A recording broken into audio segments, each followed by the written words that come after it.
The sound of glass shattering made everyone stop, in the middle of Nexus Station's trade market.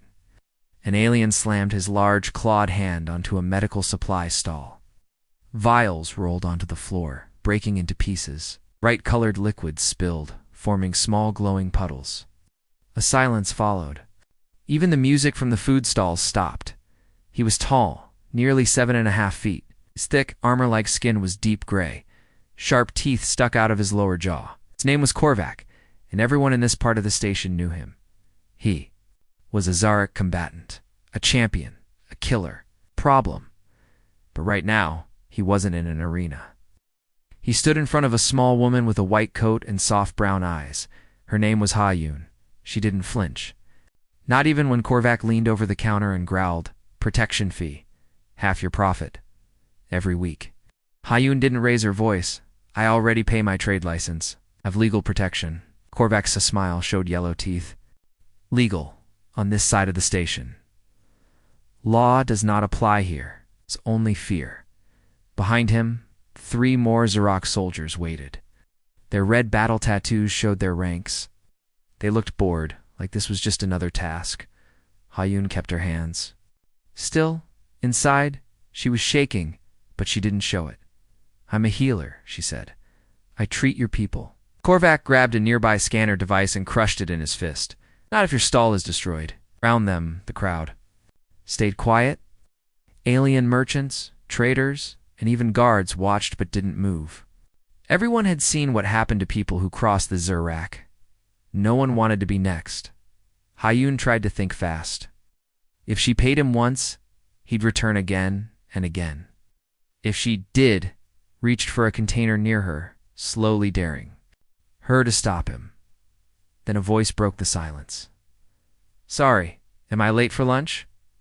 It was soft, human, calm.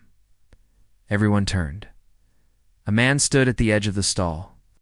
He wore simple clothes, dark pants, a soft gray shirt, and old sneakers. He held a lunch bag and a small thermos. He was shorter than Korvac by almost 2 feet. No weapons, no armor, no fear.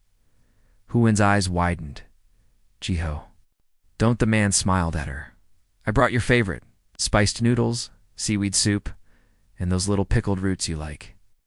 He stepped forward, careful not to step on the broken glass. Korvac turned. "You are her male." "Duh." Human nodded. "Husband, cook, fan of puzzle games. Leave now." Korvac growled. "You're not part of this." Jiho looked up at the giant alien calmly. "Actually, I am. She's my wife." He set the lunch bag gently on the counter. Korvac leaned down. "You protect her? You are no warrior." Jiho kept smiling. "Nope, not a warrior. Just someone who loves his wife. That counts for something." Zarek snorted. "You will not stop me." Jiho tilted his head. "Maybe not." "But can I ask something?" Korvac didn't answer. Jiho kept going. "Do you know who helps your people when they get rage fever?" The alien's yellow eyes narrowed. Rage fever was dangerous. It turned Zarak into berserk killers till their bodies shut down. Only a few healers could treat. She does," Jiho said. "My wife. The only certified xenomedic on this station trained to treat Zarak biology." One of the soldiers behind Korvac shifted. He whispered something in their language. Jiho kept his tone light. "So here's the thing, you hurt her? She closes her stall. She leaves. And when one of your warriors falls, nobody will be here to save them." He opened the thermos and poured soup into a small cup. "I'm not threatening you," he added. "I'm just explaining. Their protection fee. It's nothing compared to the cost of losing her." More heads turned. More aliens were listening. Now, Jiho turned to the crowd. "Anyone here ever been treated by my wife?" Dozens of limbs went up. Furred arms, scaled claws, soft hands, tentacles, wings. "She healed my hatchlings. She gave me my eyesight back. She saved my cousin from radiation burns." Hoeen blinked. She didn't expect this. All these voices speaking up now? Jiho looked at Korvac. "Again, she didn't ask for protection, but maybe she has more than you thought." Korvac growled. "You hide behind others. Yes, Jiho said. It's called community. He held up the small soup cup. Soup Korvac slapped it aside. The cup clattered on the floor. This is not over, he said coldly. But he stepped back. The other soldiers followed. Jiho watched them leave. Then he turned to Hayun, who still hadn't moved. Soup's still hot, he said softly. She stared at him. You didn't have to come. He looked at her. I didn't have to. I wanted to. Then he gave her the warmest smile. Some things are worth standing up for.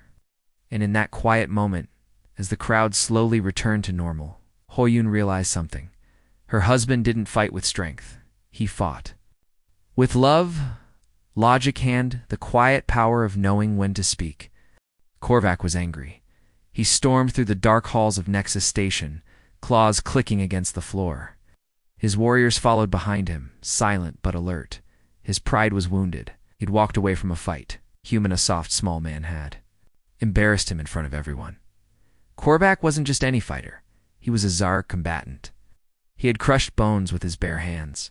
He had broken steel. He had fought in the blood arenas of Trakar. And now, everyone was whispering about how he lost to a husband holding a soup cup that could not stand. She made us look weak, he growled. They all laughed after we left. His second in command, Bracker grunted. What now, Korvac? We strike again, Korvac said. Is this time? No words. We destroy the stall. We teach them fear. The next day, just before the market opened, the Zarek warriors returned. But this time, thing was different. Hahun's medical stall was still there. Still open, still calm. Hoin was busy arranging supplies. Her husband Jiho sat beside her, reading a book and sipping hot tea. Neither of them looked scared. Korvac growled. They mock us. He stepped forward. But before he could speak, he noticed something. Dozens of people stood around the stall. They weren't shopping. They weren't passing by. They were guarding it. A group of large-scaled traders formed a wall on one side. 2 insectoid medics stood on the other. A 3-eyed engineer held a tool that could melt metal. Even a young diplomat, nervous but firm, stood by the stall with a datapad in hand. All of them stood, quietly waiting, watching, protecting. Jiho looked up from his book. Oh, you're back. Morning. Korvac bared his teeth. What is this? You think they scare me?